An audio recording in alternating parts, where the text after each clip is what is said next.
Tennessee Capital Report is made possible in part by a grant from Blue Cross and Blue Shield of Tennessee. Some games aren't played for glory. Some are played for more important reasons.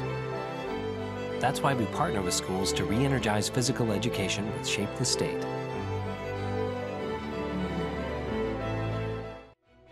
With additional support from the following members of the Tennessee Credit Union League.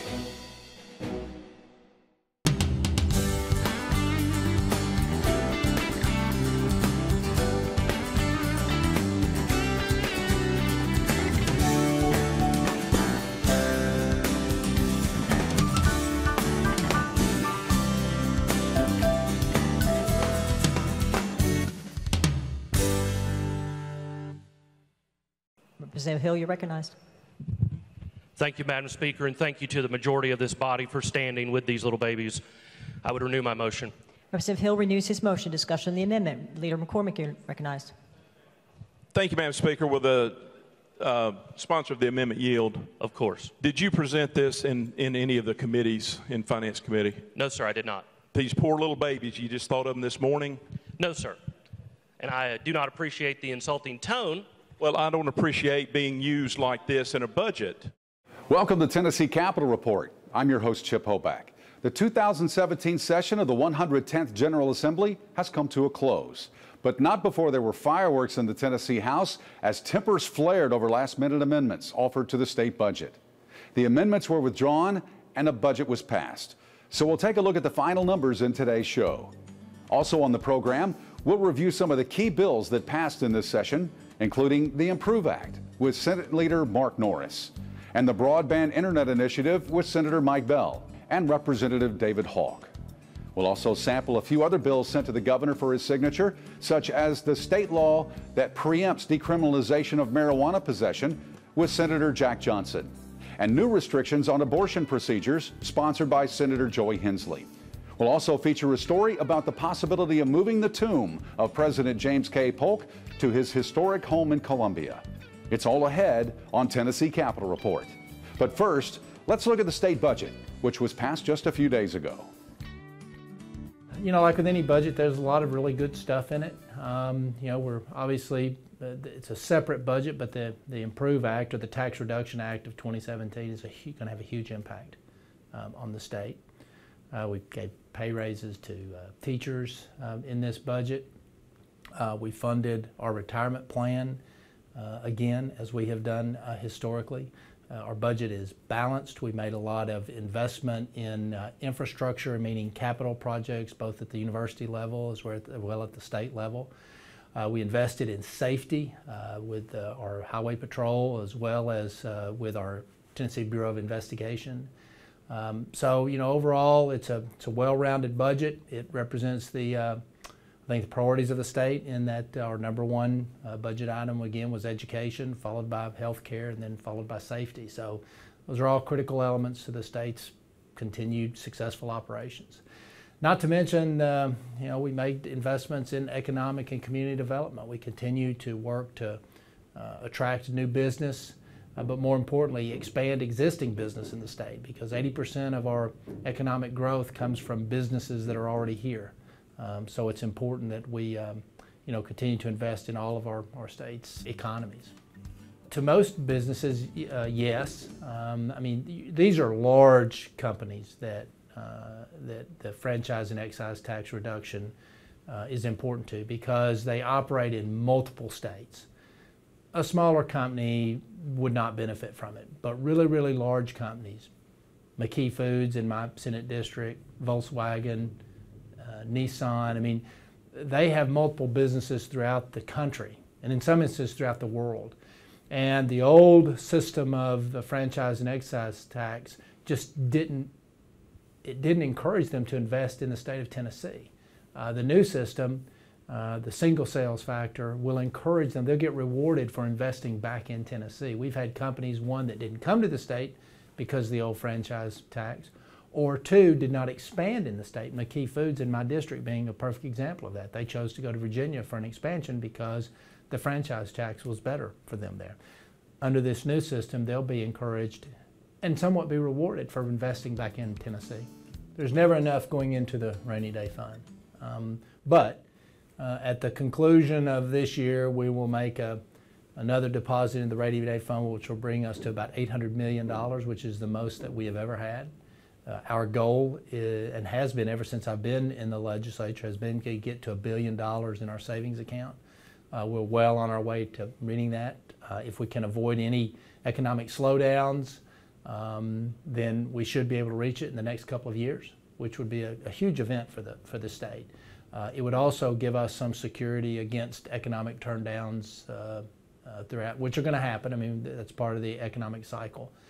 But it will give us a lot of protection against another turndown like we had in '07 and '08. Before the budget could be drafted, Governor Haslam's transportation bill, the IMPROVE Act, had to be settled. Joining me now to discuss the impact of the new law is Senator Mark Norris, the Republican leader in the Senate. Thanks for coming back to the show, Senator. Great to be with you. Thanks for having me. Let's talk about the impact of this new law and what that has on the budget, but what exactly does the IMPROVE Act do? It does a lot of things. People are focused on the increase in the gas tax and the diesel tax, which will be phased in over 3 years, 6 cents over 3 years for gasoline, 10 cents over 3 years for diesel. And that's very important to the public safety of this state, as well as economic development.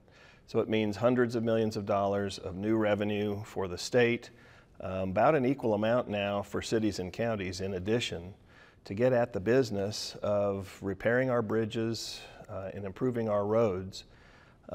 In addition, however, I amended the bill to include some very dramatic tax cuts, separate and apart from gas and diesel increases. A 20% reduction in the sales tax on food from 5% to 4%.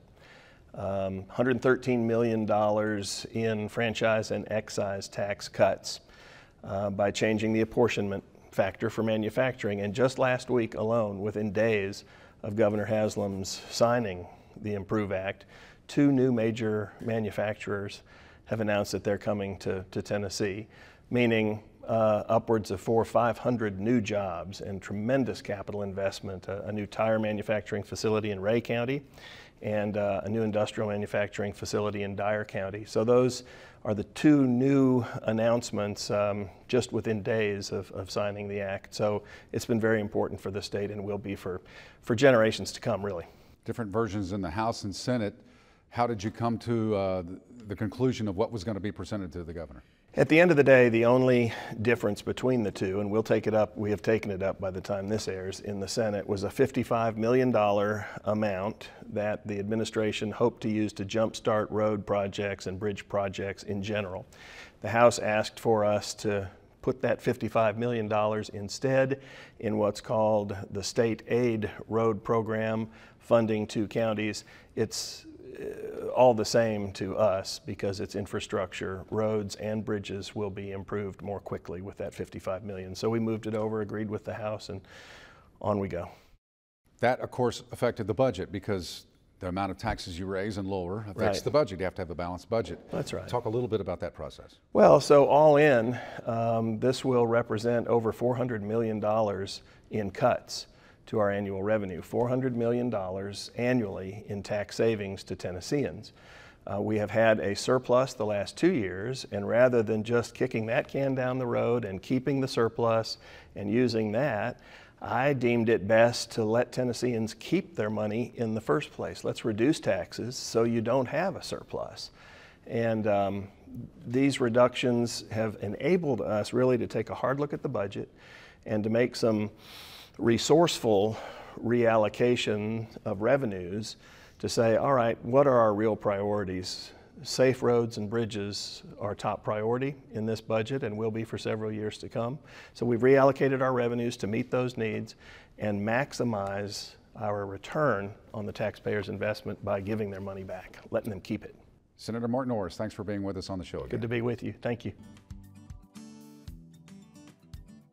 Another priority of the governor was the broadband initiative to promote high-speed internet services in rural Tennessee counties. And here to explain how it will work is one of the sponsors, Senator Mike Bell of Riceville. Welcome to the show. Thank you.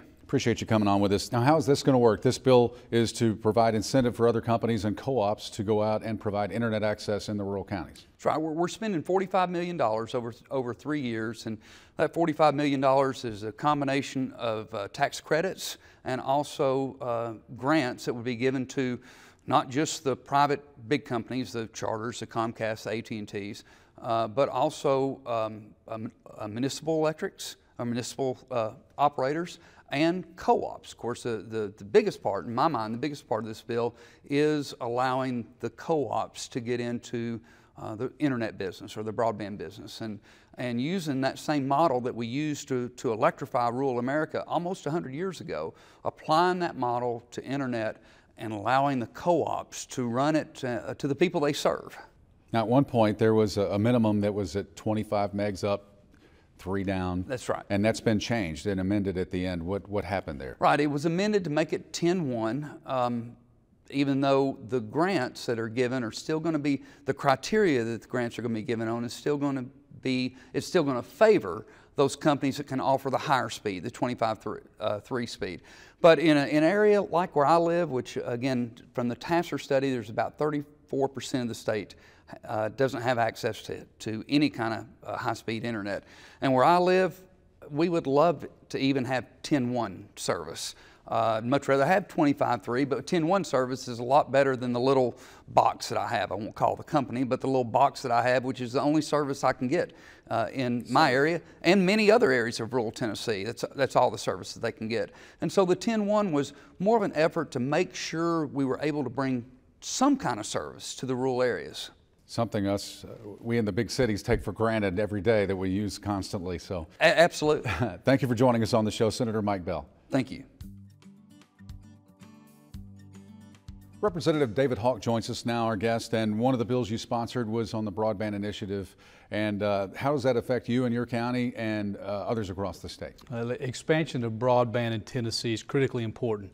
And not only expansion of broadband, but we've got to have adoption of broadband. So we put forth a piece of legislation in the broadband bill this year that not only we hope will create accessibility to broadband, but allow our constituents to adopt it, make it financially viable to where they can package a deal with video services, telephone services possibly, as well as broadband services. So we put together a piece of legislation that we feel is going to go into the rural areas, some of the unserved areas, and allow our constituents to better afford broadband services.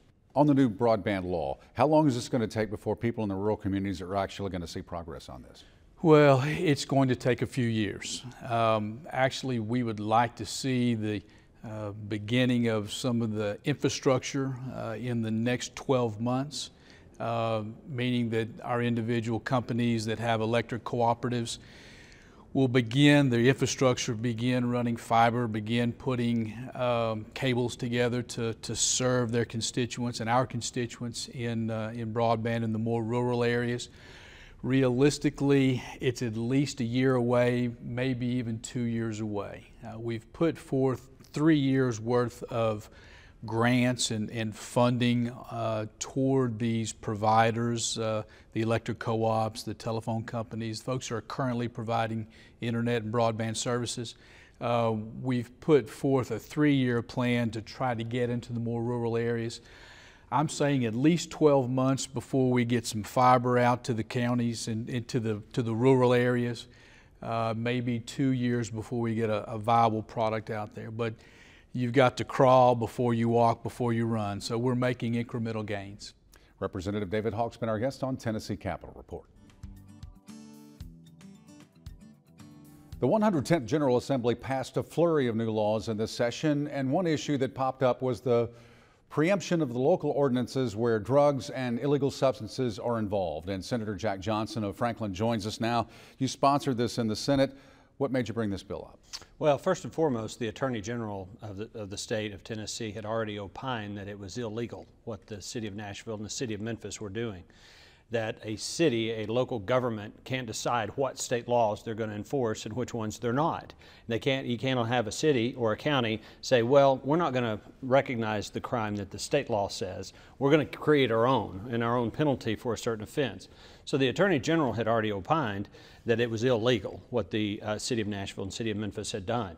City of Memphis ceased and desisted issuing ordinances for simple possession, but the City of Nashville did not. They continued to do so in defiance of not only state law, but in defiance of the Attorney General's opinion. So we felt we needed to go ahead and bring legislation to make clear, not only in this instance, but in future instances, if you don't like a law, come to the state and let's talk about changing it. But we can't have individual counties or municipalities deciding which state laws they're going to enforce. So there are federal laws, there are state laws, and there's local laws. The federal law is being ignored in Colorado and other states with their own laws. How is that all different? Well, you're right. Under the Obama administration, the U.S. Attorney General said that they were not going to prosecute people in states where they passed laws allowing for the legal use of marijuana, either for medicinal purposes or for recreational purposes. But we have done no such thing in the state of Tennessee. We have not had anyone at state government issue a decree to localities, municipalities, or counties that we're not going to enforce a particular state law. And let me give you an anecdotal example, but it's a good one. So an individual is walking down the street in the city of Nashville, and they have marijuana on their person. They're violating the law. They run into a state trooper, or let's say you're doing it and you run into a state trooper, you're going to jail, and you're going to be prosecuted with at least a Class A misdemeanor. I'm doing it, I run into a Metro City police officer, I get an ordinance, I get a citation, basically like a speeding ticket, and I go home. That's not equal protection under the law. And so you just can't do that. And I'm open to the conversation about what the law is regarding simple possession, but whatever the state law is, it needs to be equally enforced across the state. No, Senator Jack Johnson, thanks for being our guest. My pleasure. Thank you for having me. One of the most intriguing issues considered this year by the General Assembly was a resolution that called for the removal of the remains and tomb of President James K. Polk from the state capitol grounds to his historic home in Columbia. Most people don't realize that the 11th President of the United States is buried here. So we want to take a closer look at that issue. Watch this. James K. Polk of Columbia served as Speaker of the House in the final years of Andrew Jackson's presidency and Governor of Tennessee from 1839 to 1841. 4 years later, he was elected the 11th President of the United States. I think James K. Polk, at least in the eyes of many historians over the last decade or so, would say that Polk was sort of the hand of Jackson, where Jackson sort of conceives of the ideas that would become Jacksonian democracy. James K. Polk was the man who saw them all to fruition. Polk's legacy is preserved at the only home left standing that he lived in as a young man, the James K. Polk Ancestral Home in Columbia.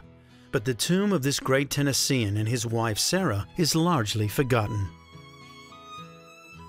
Every November 2nd, on his birthday, the White House sends a wreath to be placed at the tomb. There's consistently 6 to 10 people that go, mostly composed of our own board members and staff. The governor's not there, the Speaker of the House is not there, the head of the Senate's not there. I mean, nobody is paying any attention to President Polk on the Capitol Hill. Father James K. Polk Van Zandt is the president's 4th great-nephew, and he's familiar with his diaries. President Polk, after being elected president, was to go out to Washington's tomb, and he was impressed. And he actually wrote in his diary, "This is what I want to do." He wanted a place for the public to come and to learn about their legacy. And then when he died, be buried in the yard, and then it would be given to the state of Tennessee. Polk is buried at the Capitol due to a series of tragic events. He died of cholera 3 months after leaving the White House, and within a year, he was reburied on the grounds of his new home in Nashville. After the First Lady died some 40 years later, descendants of the president contested his will, and the court ordered Polk Place to be sold. After the tomb was moved to the Capitol, Polk Place was torn down. Senator Hensley to close. Thank you, Mr. Speaker. Almost 125 years later, the 110th General Assembly is considering a resolution to move the president's tomb to his ancestral home in Columbia.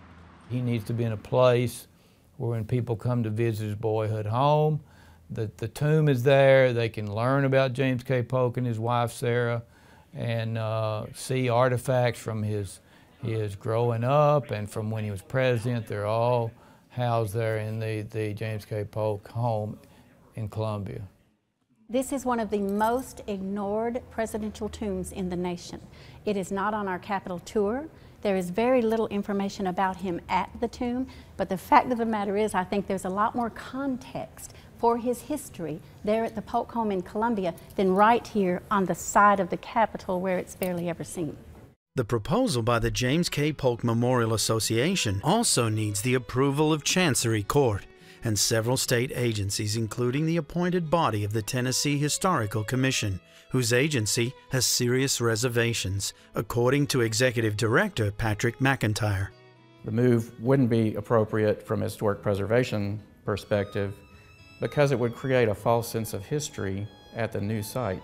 And then you have to look at the fact that there is no precedent for something like this. We can't find a case anywhere in America where an American president and first lady have been moved after a century of peaceful rest and repose. The resolution passed the Senate, but the House postponed consideration until January 2018, continuing the drama between historical organizations and descendants of President Polk. Again, that's a good thing that we're talking about President Polk. That's what I'd like to see from all of this is sort of the enhancement of the tombs and the grounds around it where they are now. The Polk home in Columbia, it's the only place left standing that was his home other than the White House. The Capitol is not the place for him. He needs to go home, and home is in Columbia.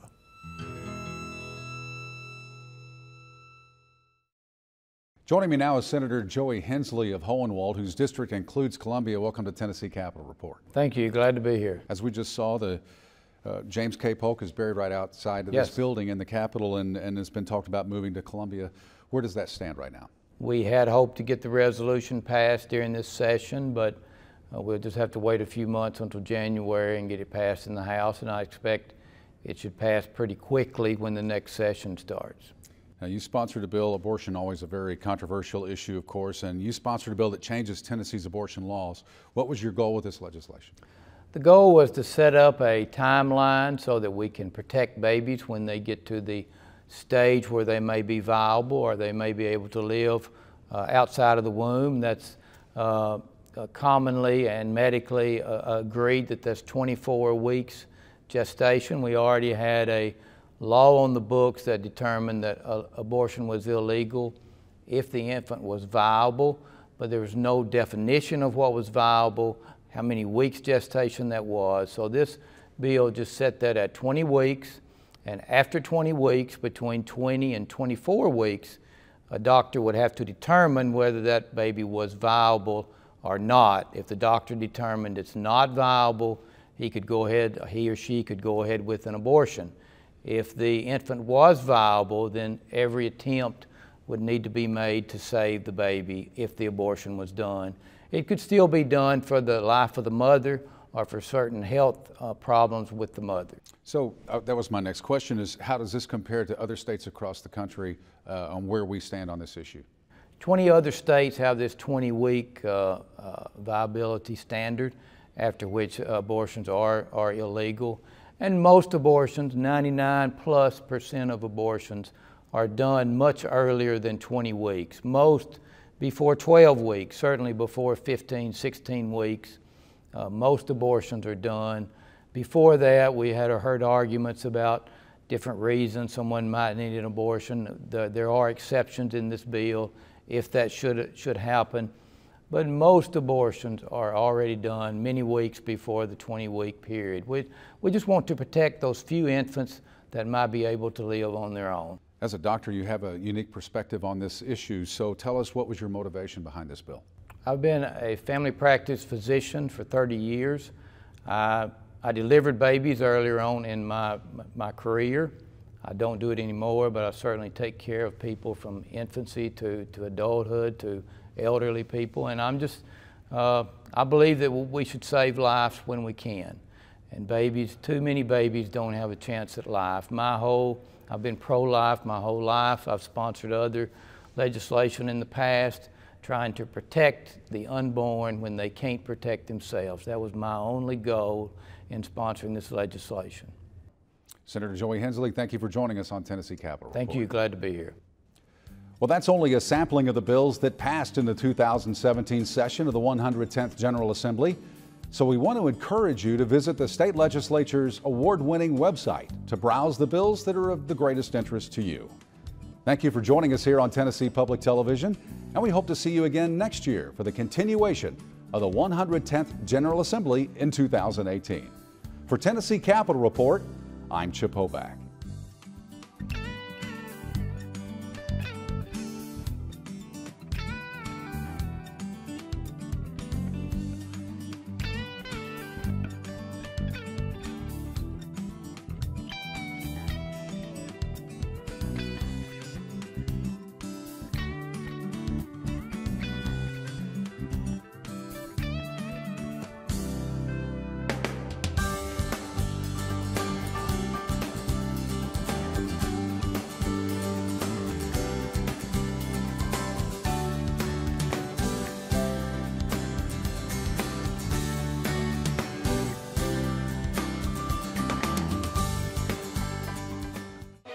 Tennessee Capitol Report is made possible in part by a grant from Blue Cross and Blue Shield of Tennessee.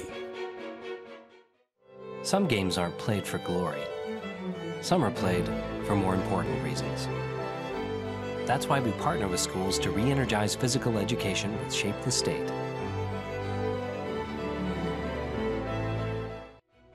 With additional support from the following members of the Tennessee Credit Union League: